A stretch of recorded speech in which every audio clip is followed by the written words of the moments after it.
Class.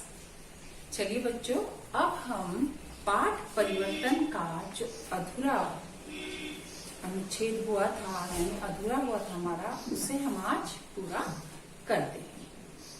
यानी हमने परिवर्तन कहानी पढ़ी थी जिसमें बताया गया है कि लेखक की माँ किस तरह से उसको बोधराज के साथ जाने से मना करती है और किस तरह से दोनों दोस्त जाते हैं और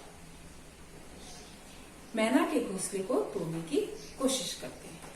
ठीक है, मतलब बताया गया था कि किस प्रकार से बोधराज गुलेल उठाकर निशाना लगाता है और वह कैसा बच्चा था और उसकी माँ ने उसे क्यों भेजा। वो घोंसला तोड़ने के लिए लेखक की माँ ने बोधराज को क्यों कहा। ठीक है, तो चलिए इससे आगे की कहानी मैं आपको बताती हूँ।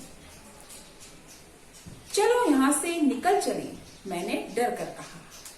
नहीं, हम चले गए तो चील बच्चों को खा जाएगी। बोधराज के मुंह से निकला यह वाक्य मुझे बड़ा अटपटा लगा। जो लेखक है, बोधराज का दोस्त जो दोनों हैं, तो उसने कहा कि चलो यहाँ से निकल चले। लेखक ने कहा कि चलो यहाँ से निकल पड़ते हैं, लेकिन बोधराज ने कहा कि नहीं, अगर हम यहाँ से चले गए तो जो है चील वो मैना के बच्चों को खा जाएगी। बोधराज के मुंह से यह शब्द सुनकर उसे बड़ा अटपटा लगा। वो क्या बता रहा है कि मुझे बहुत अटपटा लगा। बोधराज ने झट से गुलेल मुझे थमा दी और जेब से 5-7 कंकड़ निकालकर मेरी हथेली पर रख दी। तुम चील पर गुलेल चलाते जाओ, उसे बैठने नहीं देना, उसने कहा और स्वयं भागकर दीवार के साथ रखी मेज को फर्श के बीचों बीच लाने लगा। बोधराज ने कहा कि उसे कंकड़ पकड़ाए, 5-7 कंकड़ पकड़वाए और कहा कि तुम इनको चलाते रहना गुलेल से, चील को एक बिल्कुल भी नहीं बैठने देना।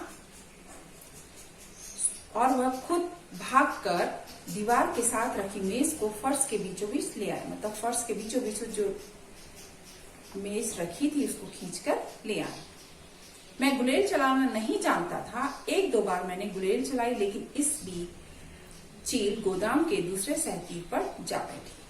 तो क्या बताया कि मुझे गुलेल चलानी तो नहीं आती थी, लेकिन मैंने जब चलाई तो 1-2 बार मैंने जब गुलेल चलाई, उसी बीच चील गोदाम के दूसरे सहतीर पर जा बैठी। बोधराज मेज को मैना के घोंसले के नीचे ले आया, फिर उसने एक टूटी हुई कुर्सी उस पर रख दी और उसके ऊपर खड़ा हो गया।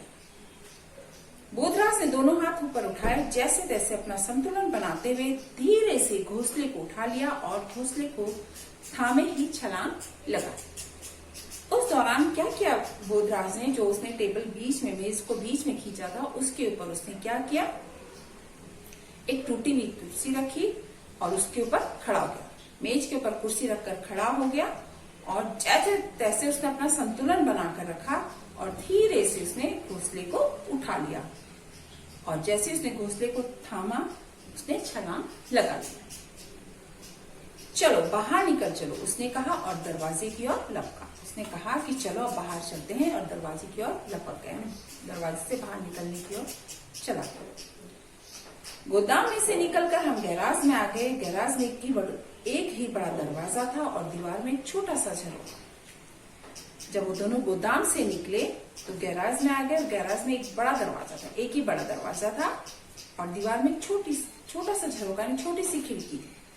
यहाँ पर चील नहीं पहुंच सकती, बोधराज ने कहा और इधर उधर देखने लगा। बोधराज ने बताया कि इस झरोखे से यानी इस खिड़की से यहाँ पर चील नहीं पहुंच पाएगी और इधर उधर देखने लगा।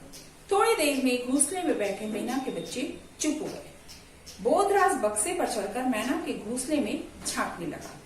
मैंने सोचा अभी हाथ बढ़ाकर दोनों बच्चों को एक साथ उठा लेगा, जैसा वह अक्सर किया करता था, फिर उन्हें जेब में डालकर घूमता फिरेगा। मगर उसने ऐसा कुछ नहीं किया। वह देर तक घोंसले के अंदर झांकता रहा और फिर बोला, थोड़ा पानी लाओ, इन्हें प्यास लगी है, इनकी चोंच में बूंद बूंद पानी डालेंगे। अब क्या हुआ, घोंसले में बैठे मैना के बच्चे चुप हो गए थे क्योंकि उसने घोंसला निकाल लिया था। बोधराज बक्से पर चढ़कर मैना के घोंसले में झांकने लगा। मैंने सोचा कि अभी हाथ बढ़ाकर दोनों बच्चों को एक साथ उठा लेगा। लेखक क्या बता रहा है कि मैंने सोचा कि बोधराज अभी क्या करेगा, घोंसले से दोनों बच्चों को निकाल लेगा और जैसा कि वह अक्सर करता था, अक्सर क्या करता था, ऐसी इसी प्रकार से घोंसले से बच्चों को निकालता और जेब में डाल लेता था और फिर घूमता फिरता रहता था। तो वही बात उसे याद आई और वो कहने लगा अब यह वैसा ही करेगा जैसा कि यह अक्सर किया करता था। मगर उसने ऐसा कुछ भी नहीं किया।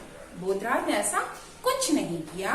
वह देर तक घोंसले के अंदर झांकता रहा और फिर बोला, थोड़ा पानी लाओ, इन्हें प्यास लगी है, इनकी चोंच से बूंद बूंद पानी डालेंगे। तो इनकी चोंच है, इनमें बूंद बूंद पानी डालेंगे। मैं बाहर गया और एक कटोरी में थोड़ा सा पानी ले आया। दोनों नन्हे नन्हे बच्चे चोंच ऊपर उठाए हाँफ रहे थे। बोधराज ने उनकी चोंच में बूंद बूंद पानी डाला और बच्चों को छूने से मना कर दिया, न ही स्वयं उन्हें छुआ। अब जब वो पानी लेके आ गया तो उसने क्या किया, बोधराज ने नन्हे नन्हे बच्चे जब चोंच ऊपर उठाए हाँक रहे थे तो बोधराज ने उनकी चोंच में बूंद बूंद थोड़ा थोड़ा करके बूंद बूंद करके पानी डाला और उसने कहा कि तुम बच्चों को नहीं छुओगे। और बोधराज ने स्वयं भी बच्चों को नहीं छुआ। मैं बोधराज में आए इस परिवर्तन से हैरान था। लेखक क्या बता रहा है कि बोधराज में जो इतना परिवर्तन आया उस बात से हैरान था कि किस प्रकार से ऐसा परिवर्तन आया। मुझे वह दूरदर्शी प्रतीत हुआ। दूरदर्शी मतलब दूर की या भविष्य की सोचने वाला और प्रतीत मतलब ज्ञात हुआ। कैसा प्रतीत हुआ उसे, यह दूरदर्शी। इन बच्चों के माँ बाप यहाँ कैसे पहुंचेंगे, मैंने पूछा। बोधराज को उसने पूछा कि इन बच्चों के माँ बाप जो है यहाँ तक कैसे पहुंचेंगे। वे इस झरोखे में से आ जाएंगे, वे अपने आप इन्हें ढूंढ निकालेंगे। उसने कहा उस झरोखे में से वे आ जाएंगे या स्वयं ही वो इन बच्चों को ढूंढ निकालेंगे। कौन, वो जो मैना के बच्चे थे। हम देर तक गैराज में बैठे रहे। उस दौरान बोधराज ने अपने मंसूबे जाहिर करते बताया कि वह कैसे रोशनदान को बंद करेगा ताकि चील कभी गोदाम के अंदर न आ सके। उस शाम वह चील की ही बातें करता रहा। वो सोच रहा था कि कैसे अब ये झरोके में से आ जाएंगे, वे अपने आप इन्हें ढूंढ निकालेंगे या नहीं। अब माँ है भाई तो ढूंढेगी ना बच्चों को कि मेरे बच्चे कहाँ गए। हम दोनों देर तक वो दोनों कहाँ रहे, गैराज में बैठे रहे। उस दौरान बोधराज ने अपने मंसूबे जाहिर करते हुए बताया कि वह कैसे रोशनदान को बंद करेगा।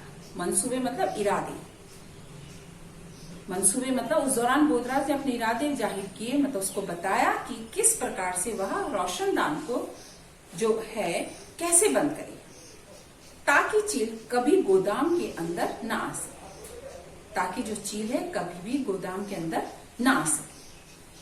उस शाम वह चील की ही बातें करता रहा। पूरी शाम तक जो बोधराज था चील की ही बातें करता रहा। दूसरे दिन जब बोधराज मेरे घर आया तो ना तो उसके हाथ में गुलेल थी और न जेब में कंकड़, बल्कि जेब में थोड़ा सा चुग्गा भरकर लाया था। और हम दोनों देर तक मैना के बच्चों को चुग्गा डालते और उनके करतब देखते रहते थे। दूसरे दिन लेखक क्या बता रहा है कि दूसरे दिन जब बोधराज मेरे घर पर आया तो उसके हाथ में ना तो गुलेल थी और ना ही उसके जेब में कंकड़ थे, क्योंकि वो गुलेल से पक्षियों को मारता था।